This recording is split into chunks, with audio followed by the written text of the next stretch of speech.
लावलं. तर मित्रांनो, आज आपल्या मशीनला 50 तास झालेले आहेत नवी घेऊन.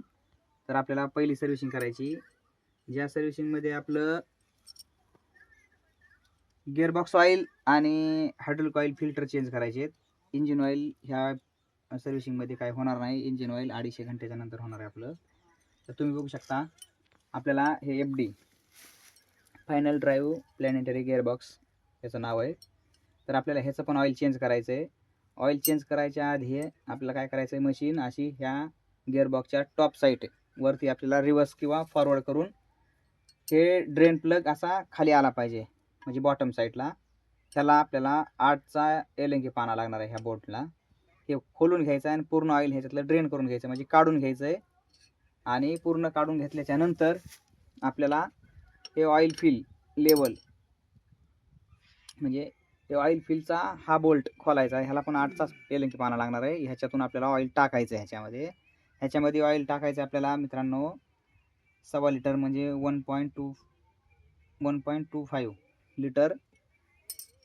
जसं तुम्ही ऑइल टाकता, हा एलंकी बोल्ट खोलून बघायचा आहे की बाबा आपल्याला ऑइल लेवल चेक करता येईल ह्याच्यामध्ये. तर आपल्याला ह्याला 6चा एलंकी पाना बसतोय, हा खोलायचा आहे. कदाचित तुमच्याकडे जर माप नसेल लिटरमध्ये टाकण्याचं, तर तुम्ही अंदाजी टाकू शकता. आणि तोपर्यंत आपल्याला ऑइल टाकायचं आहे. ह्या बोल्टमधून जर ऑइल आलं तर आपल्याला ऑइल टाकणं थांबवायचं मित्रांनो. हा आहे चॉपरचा गिअरबॉक्स. म्हणजे आपले जसे ऊसाचे कांडे होते, त्या कांड्यासाठी जे रोलर लावलेले आहेत, त्या रोलरला फिरवण्याचं काम हा गिअरबॉक्स करत असतोय. तर ह्याच्यामध्ये सुद्धा ऑइल असतं. तर ह्याची पण ऑइल चेंज करावं लागतं आपल्याला. तर ह्याचं हा ड्रेन प्लग आहे, इथून आपलं ऑइल बाहेर निघतं. आणि इथेच असा एक लेवलचा एक प्लग आहे, जेणेकरून ऑइल टाकल्याच्या नंतर इथून ऑइल आलं आपलं की आपल्याला ऑइल थांबवायचं टाकण्याचं. ऑइल टाकण्यासाठी ही प्लेट खोलायची आहे आपल्याला वरची, आणि तिथून आपल्याला ऑइल टाकायचं आहे. चला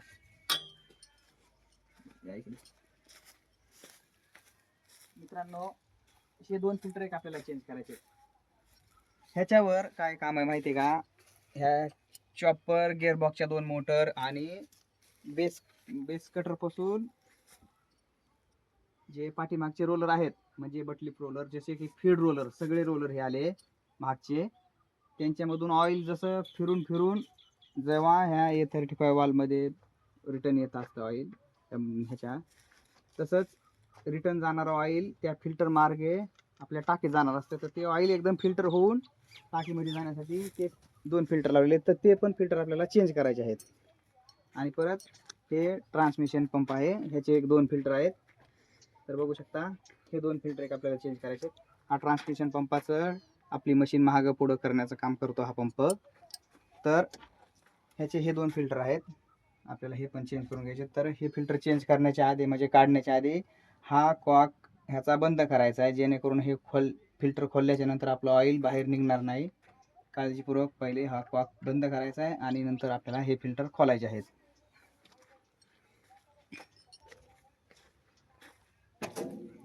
हे बघू शकता, हा बेस कटरचा गिअरबॉक्स आहे मित्रांनो. ती बेस कटरची मोटर आहे पलीकड, आणि आपल्याला ऑइल टाकण्यासाठी हा बोल्ट खोलायचा, एलंकी बोल्ट. तर ह्याला 16 mm चा एलंकी पाना लागत असतोय.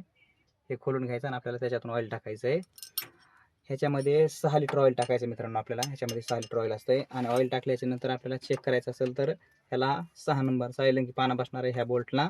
इथून आपल्याला ऑइल लेवल चेक करू शकतो आपण. हा खोलायचा आहे आणि इथून ऑइल आलं की आपल्याला बास करायचं. जर आपल्याकडे माप नसेल तर, माप असेल तर काय गरज नाही, 6 लिटर ऑइल टाकू शकता तुम्ही.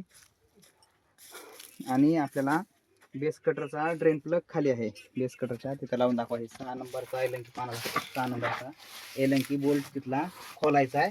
आणि तिथून आपल्याला ऑइल बाहेर काढून घ्यायचं, म्हणजे ड्रेन करून घ्यायचं आहे. त्यांना दाखवा लावून तिथं पाना.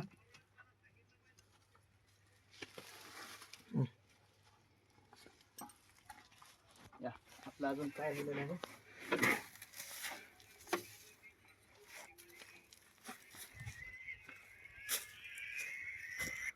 ऑइलचा नंबर आहे मित्रांनो, जे आपल्याला गिअरबॉक्सला ऑइल टाकायचं आहे.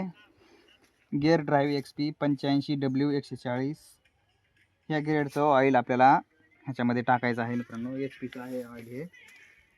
आणि हे दोन्ही टायरला सेम 1.25 लिटर ऑइल लागतं. परत एकदा सांगतो, 5 लिटर ऑइल चॉपरच्या गिअरबॉक्सला लागतं. पेस कटरच्या गिअरबॉक्सला 6 लिटर ऑइल लागतं आणि FDच्या गिअरबॉक्सला 1.25 लिटर म्हणजे 1.25 लिटर लागतं. धन्यवाद.